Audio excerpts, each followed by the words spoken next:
First off, is that I'm raising the level minimum from 2 to 3, meaning that players who join the server or characters that are made new will be starting out at level 3 and will be leveling up to level 4 by the end of their first session. That also means all current active characters in the guild will receive 1,800 experience to help reflect that kind of level change. We also um, I also plan, just for letting players know for the future, I plan to have to continue this gap. Just because as we continue to grow, as players get, to like the levels 10s, I don't want new players joining and coming at level 2 and having to grind between all that levels to feel like they're part of the story. I also don't want players to have their characters die or make alternate characters and have those characters have to come up and start again from level 2. This isn't me encouraging there to be millions of new characters now, but I do anticipate that by February or March, maybe increasing this level again to level 4, meaning that players will start at level 4, goes to level 5.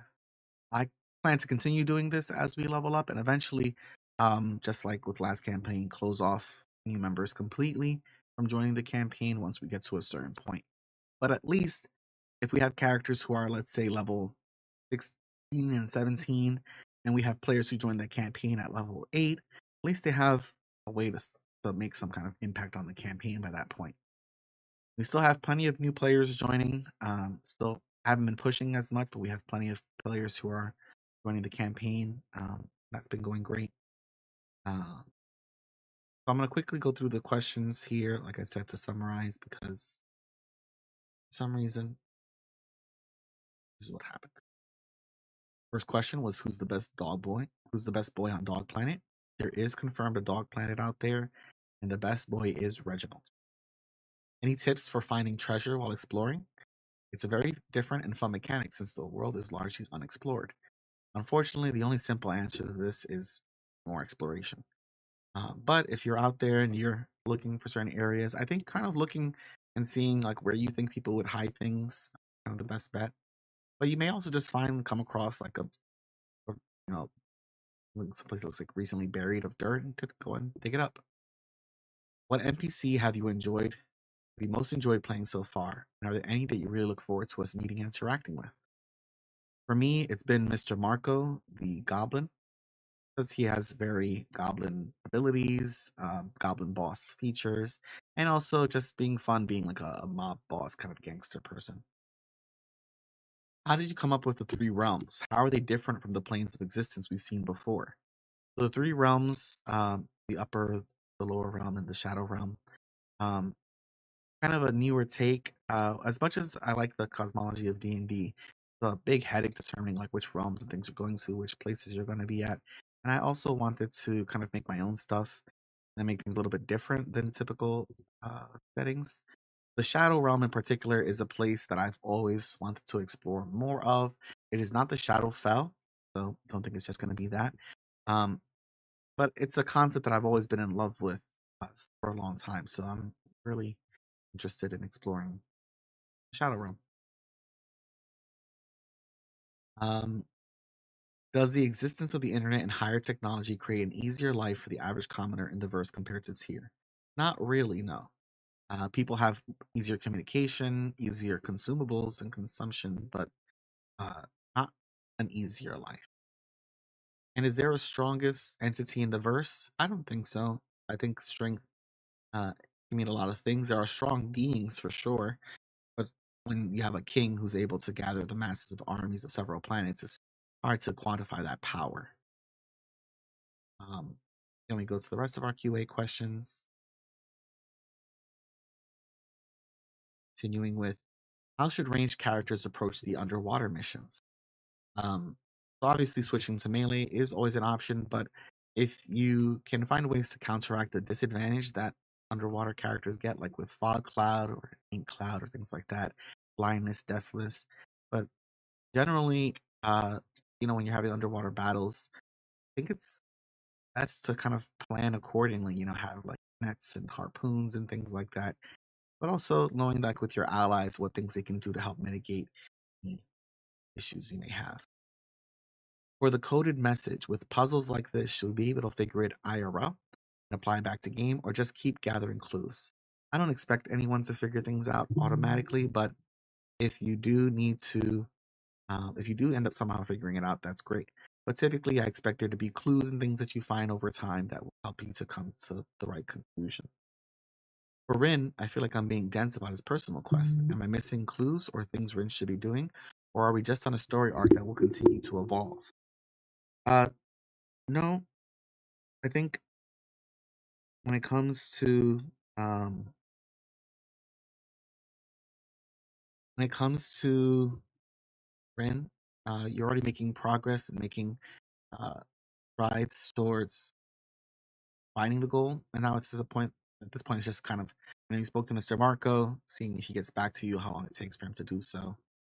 Um, but yeah, the story will continue to evolve.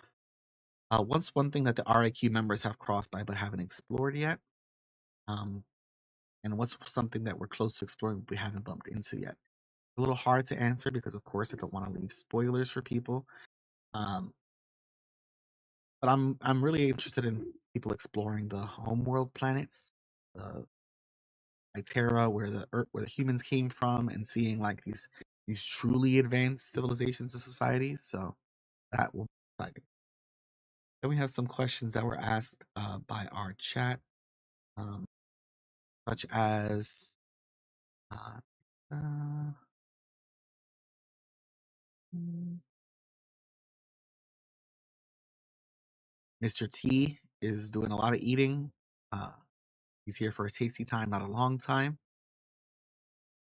Lack of wizards and sorcerers. I do think it's interesting, but I think it'll swing around again once people kind of get it. Right now, I think people are trying out more of the newer stuff with the marshals and the druids and seeing these classes that haven't really gotten love before.